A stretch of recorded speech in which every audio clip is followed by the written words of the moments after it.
Vale.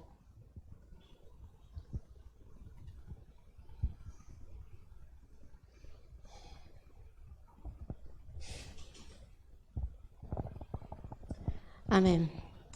Sean todos bienvenidos a la casa de Dios, allí donde te encuentras, a través de este enlace que nos une, como es el Facebook, en directo, y luego en diferido todos aquellos que se acercan a la mesa, ¿no?, a compartir de la palabra de Dios, del pan de vida, como dice la palabra. Hoy tenemos un tema y una propuesta diferente, ¿sí? Se nos ha unido al grupo ESPE y hemos preparado un tema que habla del amor, ¿sí?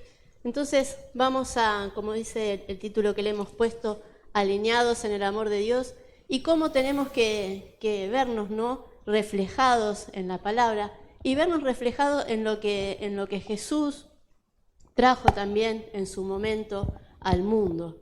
Y fue un mensaje de amor, ¿no?, porque todo su paso en la tierra y lo que luego los discípulos no siguieron trabajando fue una demostración de que el amor se debía alinearse a ese amor de Dios, tal como lo describe en Corintios 13.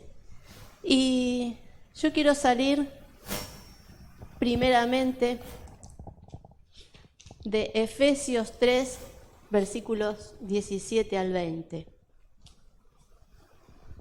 Saben que en esta carta el apóstol Pablo escribe a los efesios y dice: que habite Cristo por la fe en vuestros corazones, a fin de que, arraigados y cimentados en amor, seáis plenamente capaces de comprender con todos los santos cuál sea la anchura, la longitud, la profundidad y la altura, y de conocer el amor de Cristo que excede a todo conocimiento, para que seáis llenos de toda la plenitud de Dios.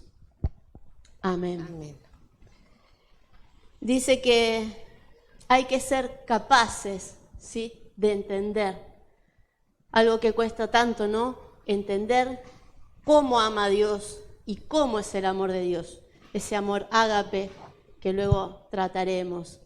Y dice en el 17, cimentados y arraigados, ¿sí?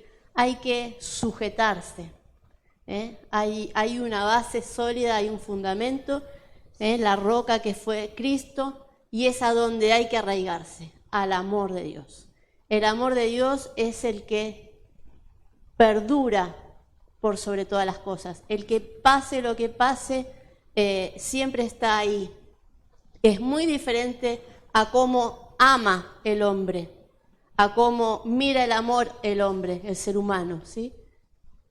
Y dice que en el 18 que hay que ser capaz de comprender, porque ese amor tiene unas dimensiones, ¿sí? Dice que tiene una profundidad, una anchura, una largura, y esas 4 medidas dan una cruz, ¿sí?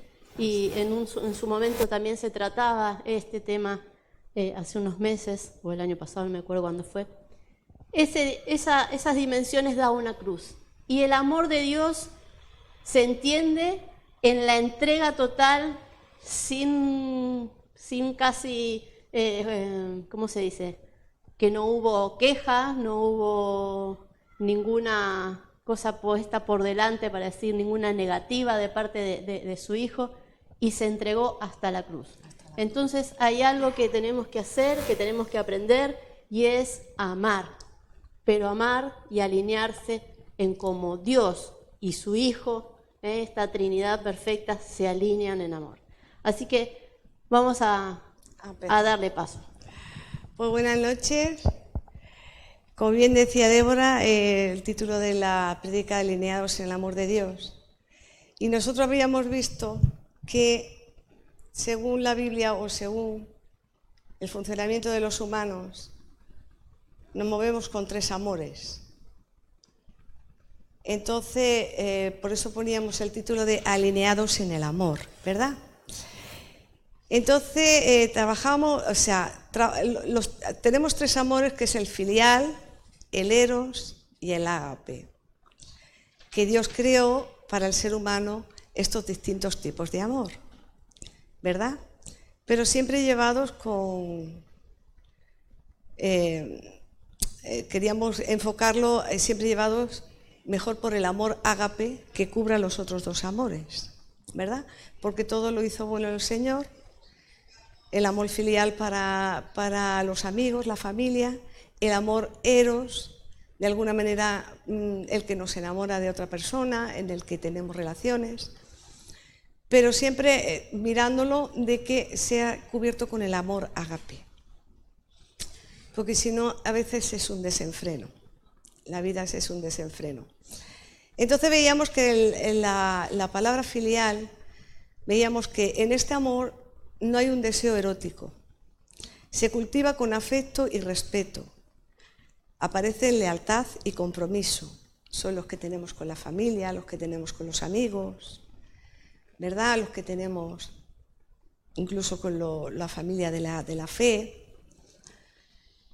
Y veíamos un tema en la Biblia, un ejemplo, y puedes ir a Ruth 1:14. Vimos en la parte de la palabra que, viste que la palabra a veces tiene ejemplo para todo, para lo bueno y para lo malo. Y entonces vemos aquí la historia de Ruth y Noemí. Noemí era la suegra de Ruth y de Orfa también, otra nuera suya, donde estas nueras pues quedaron... murieron los esposos y quedaron como ella, porque también el marido de Noemí. Entonces, si lo miramos aquí, vemos, una vez que se quedan todas viudas, dice, y ellas alzaron otra vez su voz y lloraron. Y Orfa besó a su suegra, mas Ruth se quedó con ella. Ellas eran moabitas, ellas no eran hebreas.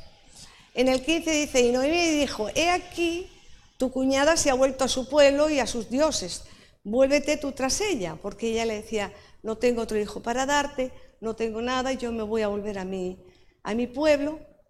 Entonces Ruth le respondió, dice, no me niegues que te deje, le dijo, y me aparte de ti, porque donde quiera que tú fueres, iré yo, y donde quiera que vivieres, viviré. Tu pueblo será mi pueblo, y tu Dios será mi Dios. Entonces, y donde tú murieres, moriré yo y allí seré sepultada. Así que me haga Jehová, aún más me añada, que solo la muerte hará separación entre nosotras 2. Entonces la suegra Noemí la vio muy decidida y se fue con ella. Aquí podemos ver el ejemplo de un amor filial, un amor en el que empieza a tener compromiso, en el que ella se da cuenta que una mujer que se queda sola, no la dejas sola, por mucho que se haya muerto mi esposo y fuera tu hijo, pero no te voy a abandonar, voy a continuar contigo. Pero lo más precioso de este tema es que ella se vuelve el amor, o sea, el amor filial lo convierte en amor ágape. Porque no solamente la siguió a ella como persona, como mujer, como amiga, como suegra, sino que antepuso el amor de Dios porque se convirtió a Dios. Y de hecho, si quieren leer después todos la historia de Ruth, es muy bonita, como Dios les bendice, como bendice a Noemí, como la bendice a ella. De hecho, después el marido es el bisabuelo del rey David. O sea, es toda una genealogía en la que tenemos ahí para entender lo que empezó como un amor filial, termina en un amor ágape. Y este ejemplo lo veíamos en esta clase de amor. Un amor que también se tienen los amigos, un amor donde empiezas a tener un compañerismo, una amistad, que tenemos dentro también de una iglesia, que tenemos con amigos, que tenemos con familia, ¿verdad? Pero siempre va a faltar el toque de Dios. Si nos falta el toque de Dios, hay algún momento en que vamos a fallarnos, en que nos vamos a hacer daño. Entonces, por eso siempre el toque de Dios es fundamental, siempre en cualquiera de los amores. Después pasaríamos al amor eros. Y el amor eros, yo estuve indagando un poco sobre Eros, y es un dios griego que lo cogieron los romanos, lo tomaron los romanos, que le llaman el Cupido, el famoso Cupido que te lanza una flecha para que te enamore. Pero también es verdad que este amor es un amor muy efímero. Es romántico, pero sin compromiso. Y el mal uso de este nos lleva a unas situaciones caóticas, nos lleva al desengaño, al adulterio, a la mentira, a la lujuria. Es muy egoísta y destructivo y nos separa del amor de Dios. Y yo miraba también que decían que es una de las fuerzas primordiales que nace del caos. Es un principado fuerte que en verdad está mucho fuera, en la calle, en el que hace mucho daño y en el que a mí me llamaba la atención lo de que es un caos, porque yo decía, es verdad, ¿no? ¿Cómo te aclaran las ideas de que piensas en muchas situaciones o de uno vivido o de personas que conoces y ves que es un caos, o todas las cosas que ocurren en el que está un posesivo, que después ocurren las cosas que ocurren, que no le deja hacer esto, no le deja hacer lo otro? Puede ser hombre o mujer, se dan a veces más en los hombres porque son más fuertes, y tantas muertes a veces que hay de mujeres, porque es un amor eros, es un amor sexual, es un amor posesivo, es un amor que no es bueno. Es bueno siempre y cuando sea con el amor de Dios, porque no es todo malo. Tú tienes que tener relaciones con tu pareja, puedes amarla, te puede atraer, sensualidad, pero con respeto, siempre con el amor de Dios. Y veíamos un ejemplo en 2 Samuel 11:2. El rey David se perdió un poco con el amor eros, bastante se perdió, se olvidó ahí de su Dios, un momento de lapsus que tuvo, y nos dice: y sucedió un día, al caer la tarde, que se levantó David de su lecho y se paseaba sobre el terrado de la casa real. Y vio desde el terrado una mujer que estaba bañándose, la cual era muy hermosa. Ahí vemos cómo David, su pensamiento tiene un deseo que no lo para. Porque ¿quién no tiene deseos a veces? ¿Quién no tiene un pensamiento? Tú tienes que llegar a pararlo antes de que eso se convierta en un hecho y en un error en tu vida. Entonces envió David a preguntar por aquella mujer y le dijeron: aquella es Betsabé, hija de Elián, mujer de Urías Eteo. Urías era un soldado que estaba a las órdenes de David. Entonces envió David un mensajero y la tomó, y vino a él y él durmió con ella. Luego ella se purificó de su inmundicia y se volvió a su casa. Si después quieren, pueden leer toda la historia en la que ella queda embarazada, donde no contento solamente con lo que hace traer al marido, quiere hacerlo cargar con el niño, porque lo quiere mandar a que esté con ella. Una serie de pensamientos erróneos y de pecados que te llevan a una destrucción. Por eso ese es un caos. No contento con eso, porque este hombre pues no quiso pasar la noche, quiso estar de guardia para su rey, lo mandó a la primera fila y lo mataron. Tenemos aquí el ejemplo de un amor eros, un desconcierto total y un caos. Evidentemente el arrepentimiento de David fue de muchísima bendición. Él se arrepintió y fue muy bendecido, tanto ella como él fueron muy bendecidos. Importante el arrepentirnos verdaderamente, y a veces que nos lo ponga alguien por delante, como en este caso fue Natán, que le puso por delante su pecado y él entendió y aceptó, ¿verdad? Bien, hasta ahí más o menos vamos entendiendo. Si tú quieres añadir algo, Débora. algo interesante, que mirando en el diccionario, Betsabé, en sus raíces, indica el número 7.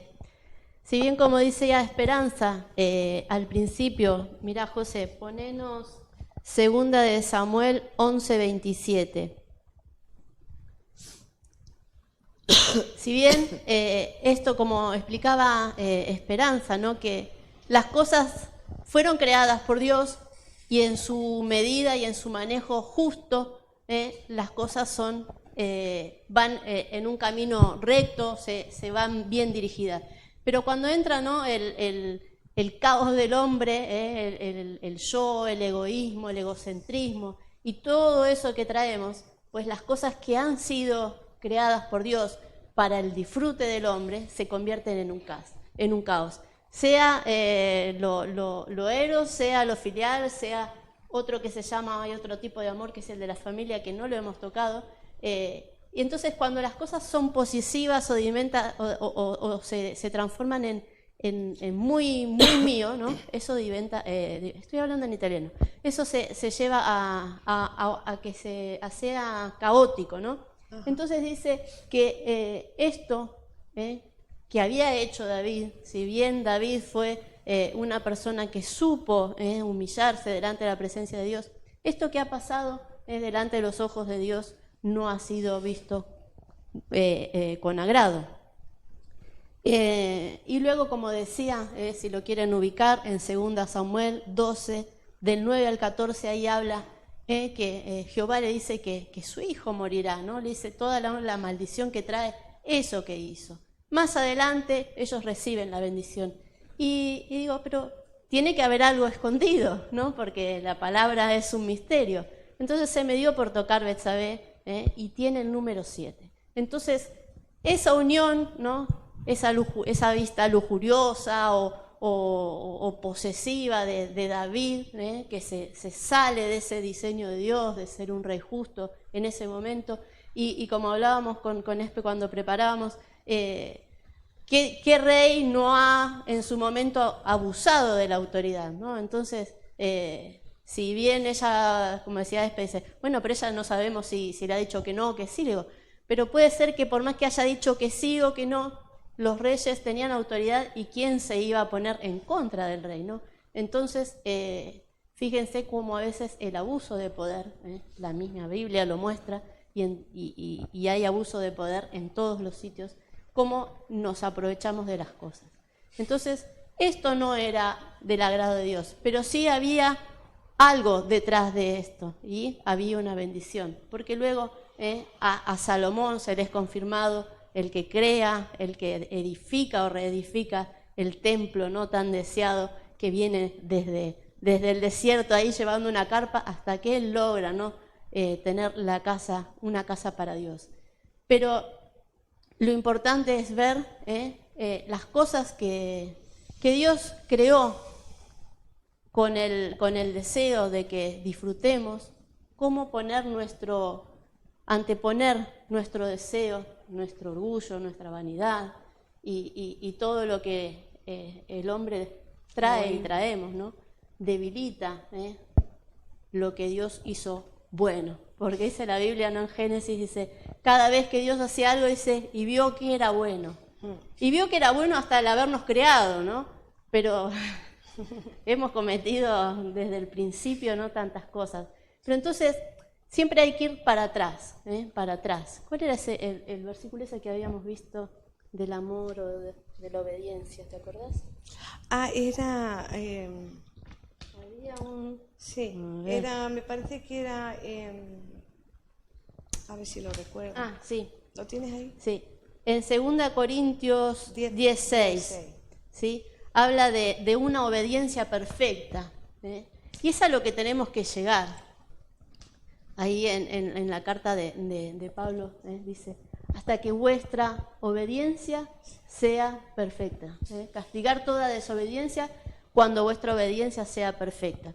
Entonces, fíjense que los ejemplos que traía Espe eran de gente que tuvo una obediencia perfecta, ¿no? Porque Ruth demostró ese amor hacia su suegra, ese amor, si bien era más que de familia, el dejarlo todo y no saber qué pasaría con ella, si podría tener familia, nada, se ha quedado con ella. Entonces había una obediencia, había algo que en su corazón, en su espíritu estaba puesto de antes, y era esto, la obediencia perfecta. Entonces nosotros tenemos dentro, ¿no?, esto de obedecer y ser perfectos, porque somos escogidos, porque dice que tenemos que estar arraigados y cimentados. Y como se dice, ¿no?, hay que volver a la fuente. Hay que volver a la fuente. Sí. Entonces tendríamos el último amor, por llamarlo de alguna manera, que tendríamos el amor ágape, ¿no? Entonces este amor, pues este amor es el perfecto, ¿no? Es el amor incondicional, puro y desinteresado. Es compasivo, misericordioso, cuida y da ternura. Y desea el bien y la felicidad de otros, ¿verdad?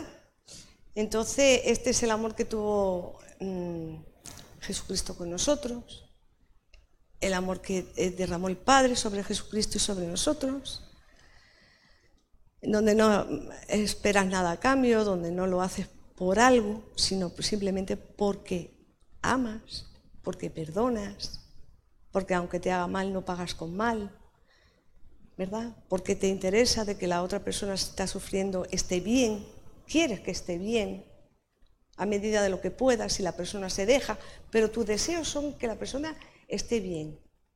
Ese es el amor puro e incondicional, ¿verdad? Entonces, mirábamos en Primera de Reyes 17:9, José, la viuda de Sarepta, ¿verdad? Veíamos ahí una mujer pues que parece que en esa época había mucha hambre en ese tiempo. Parece que había hambre, que no daba mucho la tierra. Y, bueno, leemos, dice, Primera de Reyes 17:9 le dice al profeta Elías, ¿no? Levántate, vete a Sarepta de Sidón y mora allí.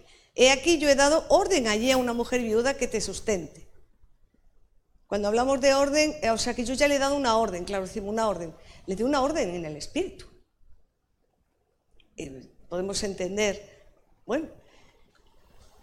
Entonces él se levantó, se fue a Sarepta y cuando llegó a la puerta de la ciudad, he aquí una mujer viuda que estaba allí recogiendo leña y él la llamó y le dijo, te ruego que me traigas un poco de agua en un vaso para que beba. Y yendo ella para traérsela, él la volvió a llamar y le dijo, te ruego que me traigas también un bocado de pan en tu mano. Y ella respondió, vive Jehová tu Dios, que no tengo pan cocido, solamente un puñado de harina tengo en la tinaja y un poco de aceite en una vasija, y ahora recogía 2 leños para entrar y prepararlo para mí y para mi hijo, para que lo comamos y nos dejemos morir. Y a mí me recuerda eso a cuando, yo creo que a todos nos pasa, o en la vida nos pasa, ya no puedo más. ¿Esto para qué? ¿Lo otro para qué? No solamente porque en esa época es real, era un tiempo de sequía, un tiempo que no había comida, y ella dijo, haré esta tortita para mi hijo, para mí, nos meteremos en la casita, esperaremos la muerte. Porque ya no tenemos más para comer. O en este tiempo podemos decir, no estás escuchando palabra de Dios, te estás muriendo, por ejemplo. O las preocupaciones me están matando, o mis pensamientos los estoy dejando vagar. Tantas situaciones en la vida que nos pueden llevar a una muerte, no ya física, sino espiritual. Pero sí es verdad que la viuda obedeció. Aun habiendo dado su queja, la viuda obedeció, fue obediente a la palabra, a la orden que Dios le había dado. Bueno, yo le voy a preparar antes, o sea, es como decir, yo voy a preparar antes las cosas de Dios y ya, si queda, pues quedará para mi hijo, para mí, si no queda, pues que Dios nos ayude. Antepuso primero sea, se volvió en un amor ágape. Lo transformó todo en un momento, esta mujer, con la reacción que tuvo con Elías. Le preparó la torta y se la comió. Y fue de tal bendición que no le faltó el sustento. Pero yo creo que no solamente el sustento de comida, sino el sustento espiritual. De hecho, si leemos Elías, seguimos leyendo Elías, la bendición llegó hasta de que después resucitó a su hijo. O sea, Dios nunca es deudor de nadie, Dios bendice.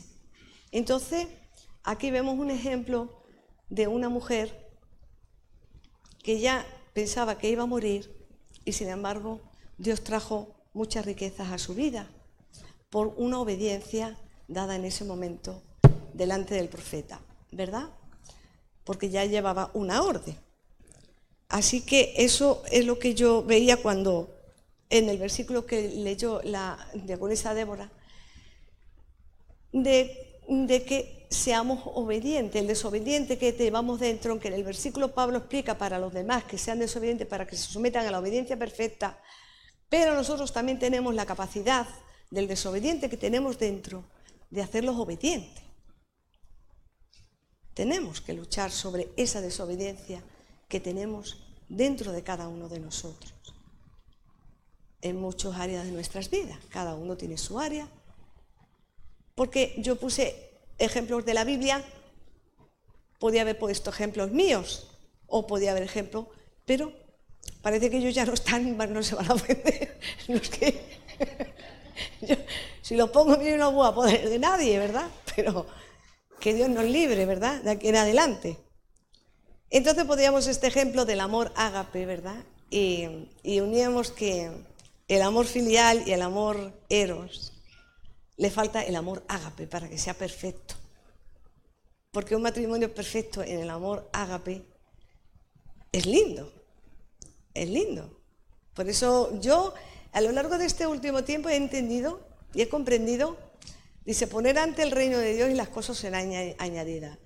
O una pareja cuando a veces, yo entiendo que hay muchas parejas que funcionan bien, están cubiertas a veces por uno de los miembros de ellos que cubren a esa persona y Dios en su misericordia. Pero también cuando son jóvenes, que a veces se andan tan alocados. Por eso se tiene que tener que primero venga Dios a nuestra vida para que después tengamos una relación. No tengamos que sufrir demasiado, porque a veces se sufre si no está Dios primero. Se sufre en una relación hasta que se pone a Dios en el lugar que le corresponde, que es el primer lugar, ¿verdad? Y amén. Yo decía que tenemos el amor ágape, el amor que Jesús derramó por nosotros en la cruz, que teníamos el vínculo perfecto, ¿verdad? Tú ya dijiste, Débora, que se leyeran el 1 Corintios 13, donde nos habla del amor incondicional, ese amor incondicional que es el amor ágape. Y en Colosenses, ¿quieres dar tú Colosenses? ¿Sí? Me pone el vínculo perfecto. En Colosenses 3, 12, 13 y 14. Y con esto ya vamos a terminar, que nos dice, Pablo nos escribe y nos dice, vestido pues como escogidos de Dios, santos y amados, de entrañable misericordia, de benignidad, de humildad, de mansedumbre y de paciencia, soportándoos unos a otros y perdonándonos unos a otros, si alguno tuviese queja contra el otro, de la manera que también Cristo os perdonó, así también hacedlo vosotros. Amén. Entonces, creo que ahí hemos terminado, ¿no? ¿O no? Y sobre todas estas cosas, vestido del amor, que es el vínculo perfecto. Con esto queríamos transmitir, Débora y yo, lo que habíamos visto sobre el amor de Dios, que es dado para bendición, para ayudarnos, para sustentarnos todos, para apoyarnos y para que nos respetemos, nos amamos, nos cuidemos los unos a los otros. Los matrimonios, los jóvenes, que hay tanto desorden hoy en el mundo y donde se sufre tanto. Y Dios no quiere eso. Tan difícil hoy que escuchen una palabra, de todo esto, ¿verdad? Y nada, despedimos esta palabra, ¿sí? Dando las gracias a Dios por estos momentos, por este momento que a mí me ha hecho vivir, por estos nervios que tenía ayer, pero que hoy parece que todo se disipó. A veces es mal enfrentarte que el hacerlo. Pues nada, Señor, te damos las gracias, Padre, por estos momentos vividos, por tu palabra derramada aquí. Gracias, Señor, porque siempre antes de llevar una palabra tuya, siempre hay que pasar como un pequeño momento en el que tienes que vivirla. Y yo doy las gracias porque tú me has ayudado a vivirla y a poder pasar el examen. Sobre todo a pasar el examen. Así que muchas gracias a todos los que están escuchando y espero que sea de bendición el amor de Dios en sus vidas. Amén y amén.